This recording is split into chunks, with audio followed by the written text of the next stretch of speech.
الله الرحمن الرحيم. These days, we hear all new arguments, but actually they are not new. That there is not a single counter argument against the Imam and the Vilayat of Ali, which has not already been answered by our ulama in the centuries which have come.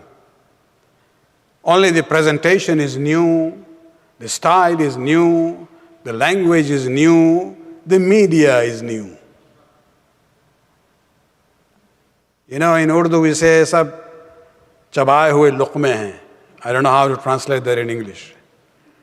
It means these are the bites which are already chewed. There's nothing new. One of the retired professor of Oxford University, Professor Wilferd Madelung, he is an expert of Arabic studies, specializes in Shia Islam. One of his latest book is a very extensive study on succession to Muhammad. He talks about Khilafat. And very interestingly he says, and this is a quotation from him, he says, the Qur'an advises the faithful to settle some matters by consultation, Shura, but not the succession to prophets. That, according to the Qur'an, is settled by divine election.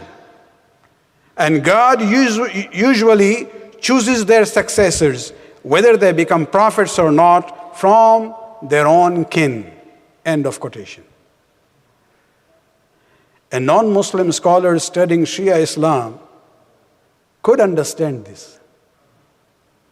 And mashallah, some who call themselves Shia, not only that they do not understand this, but they use their uncooked, ideas to misguide others. I will add one more comment to the comment of Madelung. That not only that, the issue of succession is not left to the communities and the ummah, any ummah, the issue of appointing the successor was not even left to any Nabi or Rasul. Otherwise, Musa alayhi salam, by his own choice, would have said, okay, I am a Nabi and a Rasul, I appoint my brother Harun as my wazir. What does he do? He prays to Allah subhanahu wa ta'ala. Oh Allah, appoint me for a wazir for me, from my own family, Harun akhi. These are the words of the Qur'an. So even Musa, one of the Ulul Azm prophet, realized it is not in my authority to appoint my own successor or second in command. I have to pray to Allah subhanahu wa ta'ala. And Allah said, I accept your dua. And what kind of a, Shura was there in Saqifa? What kind of a consultation and democracy process was there? Madelung again, go and look at his book. It's a very interesting discussion which nobody has done it before him.